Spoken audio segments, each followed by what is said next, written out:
జరిగింది. So yes అమ్మా, yes. అందరికీ నమస్కారం అండి. నా ముందున్న చిన్నవాళ్ళకి, నాకంటే ఎవరన్నా పెద్దవాళ్ళు ఉంటే వాళ్ళకి అందరికీ నా హృదయపూర్వక నమస్కారాలు. వచ్చే సంవత్సరం చాలా బాగుంది. ఎందుకు బాగుందంటే ఈ హిట్తో అందరూ ఆనందంలో ఉన్నాం ఆర్టిస్టులుగా. ఇందులో చేయకపోయిన వాళ్ళు కూడా ఆనందంగా ఉన్నారు. ఎందుకంటే ఇవాళ సినిమా బాగుంది అని వినడమే వజ్రం దొరికినట్టు అనిపిస్తుంది. అంత కష్టంలో ఈ సినిమా హిట్ అయిందంటే చాలా సంతోషం.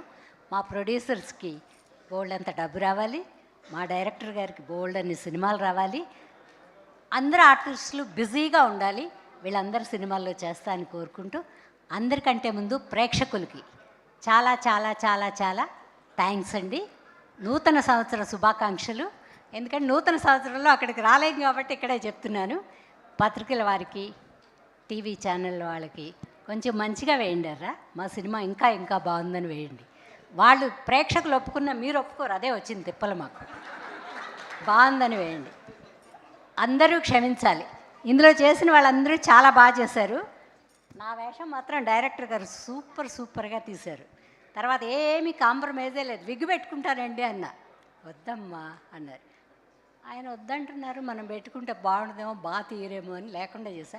అయినా అందంగా ఉన్నా. చాలా సంవత్సరాల ముందు కృష్ణవంశీ గారు వాళ్ళు వీళ్ళు విగ్గు అది ఏమో వద్దమ్మా అలా వచ్చాయన్నారు. అప్పుడు కొంచెం బొద్దుగా ఉండేదని బాగున్నాను అనుకున్నా. ఈయన సినిమాల్లో కూడా అందంగానే ఉన్నాను. ఇంక పైన ఏమన్నా సినిమాలు వస్తే ఇలా న్యాచురల్గానే చేద్దామని నేను డిసైడ్ అయిపోయాను. థ్యాంక్ యూ వెరీ మచ్ అండి డైరెక్టర్ గారు. అందరికీ ఒక విషయం చెప్పాలండి. అన్నపూర్ణమ్మ గారు లైక్ సో మచ్ సీనియర్.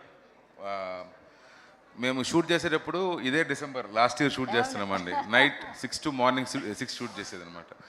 చెప్పకుండా మోసం చేశారండి, అది మాత్రం మోసం చేస్తాను. సో అంత చలి అంత ఉండేది. కొన్నిసార్లు వెయిటింగ్, ఆ జూనియర్స్ వాళ్ళ వల్ల వెయిటింగ్ అన్నీ జరిగేది అనమాట. సో నేను అనుపూర్ణమ్మ గారిని రామరాజు గారు మేడం ఇద్దరిని మీరు క్యారవాన్లో వెళ్ళి కూర్చోండి, లేదు సార్ ఇక్కడే ఉంటాం, మీరు అక్కడ వెళ్ళి కూర్చోండి మేడం మళ్ళీ ఎందుకు అంటే లేదు ఇక్కడే ఉంటారు.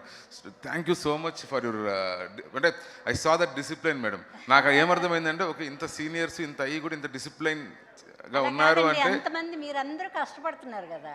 కష్టపడినా మేడం, ఇట్స్ లైక్ అయినా కూడా మేము కూడా పంచుకోవాలి. లేదు madam, thank you so much madam. I learn so much from you. నీకు ఇక్కడి నుంచి తిరిగి ఉండదని నేను భగవంతుడిని కోరుకుంటున్నాను. అది ఎందుకంటే ఎప్పటి నుంచో ఎదురు చూస్తున్నాను, మన పిల్లలకి ఒక సక్సెస్ రావాలి, బాగుండాలి అని కోరుకుంటున్నాను. నువ్వు నెంబర్ 1గా వస్తావని కోరుకుంటూ సెలవు తీసుకున్నాను.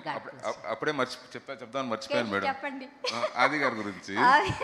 నేను ఫస్ట్ ప్రెస్ మీట్ అయిన తర్వాత మధ్యలో ఇంటర్వ్యూలో ఎప్పుడో కొంతమంది అడిగారు అనమాట, ఆది గారి క్యారెక్టర్ ఎట్లుంటుంది అది ఇదని అడుగుతుంటే నేను వాళ్ళకి చెప్పాను, ఆది గారి క్యారెక్టర్ ఇంతవరకు మీరు చూడనట్టు విధంగా ఉంటుంది, పర్ఫార్మెన్స్ కానీ ఏదన్నా. ఒకవేళ కాకపోతే మీరు నాకు ఫోన్ చేసి చెప్పండి సార్, లేదని చెప్పి ఉంటే చెప్పానంటే నాకు నిన్న కాల్ వచ్చింది.